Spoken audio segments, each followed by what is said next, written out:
in addition to higher ed being an important driver in the state, Northern Colorado, Maryland, Wells, and the Northeast region are also very fortunate to have both the traditional and the new energy sector as important drivers to the state.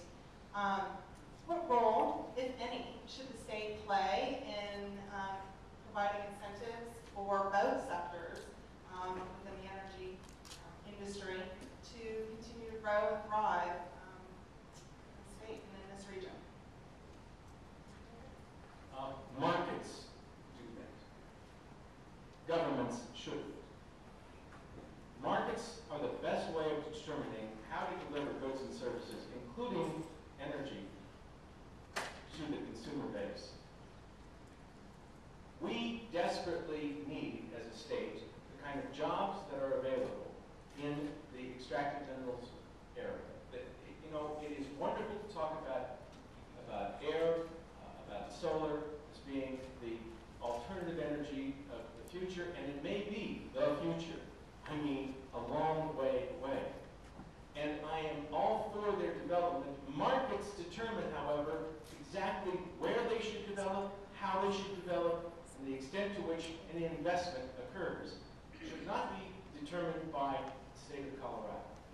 That skews markets. Now, I'm all for their, you know, that kind of activity, and, you know, I'm the sort of all of the above into what we can extract from any of those particular areas for energy. But the real jobs, by the way, even if we had a huge, huge sector for solar and wind, and as we always talk about alternatives, so even if there was a huge sector, there are very few jobs involved in that particular, the green energy economy. The jobs are in coal, gas, and oil. We shouldn't be driving them out of the state, which is exactly what we've done. We should be doing our best to bring them in and say, you work diligently to make sure that what you're doing here does not harm the environment, that leaves as small a footprint that you possibly can on the land. But you know what? We will treat you fairly when you get here.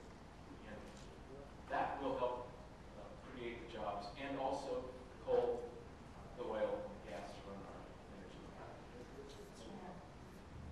You know, I'm also a big believer in markets, although markets can be myopic. Right? They can be very focused on short-term results without government incentives or investments and grants. We wouldn't have, for instance, the internet or all those technology innovations that came from that.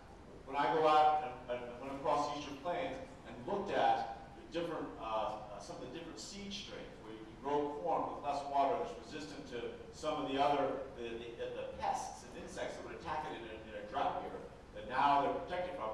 Most of those, or many of those innovations came as a result of incentives from government, right? That they spur, and then once the seed work is done, excuse the pun, sorry, but then the markets can take over. Now, in terms of new energy economy, we are fortunate to have a lot of wind and a lot of solar, and I think we would be fools to turn our backs on that, right? I think we have to be careful not to overextend ourselves and be deliberate in how we incentivize that, but it is an important part of our future, and we are uniquely situated. Governor Reardon did a good job of defining us as the center of new energy technology. Now, as an ex-geologist who was in exploration for oil and gas for 5 years, I understand that industry very well. We can't ignore that as well. Certainly, the rules and regulations, there are a lot of issues there. I think, you know, we can discuss that till we're blue in the face. But some of the statewide regulations, right, should have been more specific. And I know that the Denver-Julesburg basin, the issues around pit liners, whether they're necessary, forcing oil and gas companies to make wasted expenses without really providing environmental protection isn't useful. And I think that's a key. We've got to be pro-oil and gas, but at the same time, make sure we hold everyone to the highest environmental standards. We can't sacrifice our environment for the pursuit of oil and gas. Lastly, I think natural gas can be a great transition fuel and allow us to move into this new energy economy in a more constructive, cleaner air, and yet without so much expense. The exciting thing about traveling the state are the energy resources, the energy potential of each part of the state. I remember going to Powers County, which I think is outside of your area, and they were boasting about their wind. And then I went down to Baca County, and they said,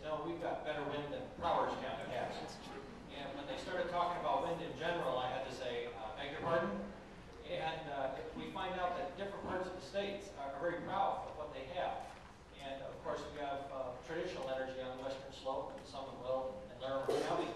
And I think our job as governor is to leverage the resources of each part of the state and empower them to compete in the market that we're hearing about. You know, it is about a free market, and if biomass fuels are going to be a solution, then it's the responsibility of that industry to prove to the consumer that it's the best product. And if it can't compete, then maybe it doesn't belong at the table. If the wind cannot compete, then it may not belong at the table. Some of the old line energy sources we do have to evolve from over time, but I think it is all of the above. But I want to see each part of the state that's proud of the resource they have the opportunity to create that resource. If it's wind in Yuma County as well, then go for it. And the free market will determine whether your solution is best or not. But as your governor, I want you to know that I'm going to give you a leg up, at least from an encouragement standpoint, from a business development standpoint. How do you present the solution to the consumer? That's where my skills come from, is to help you market your product to the consumers of Colorado and hopefully even surrounding states. And then you can build a solution for yourselves. But I do not believe that we should be playing favorites. I don't think anyone here is affected by coal, but you need to know about the state. House Bill 1365 that said we're going to convert 3 coal-fired power plants to natural gas, cost $65,000 a year jobs on the Craig. People are losing their jobs out there because the government stuck its nose into who's supposed to use what energy where. Shouldn't do that. Anyone wish to rebut?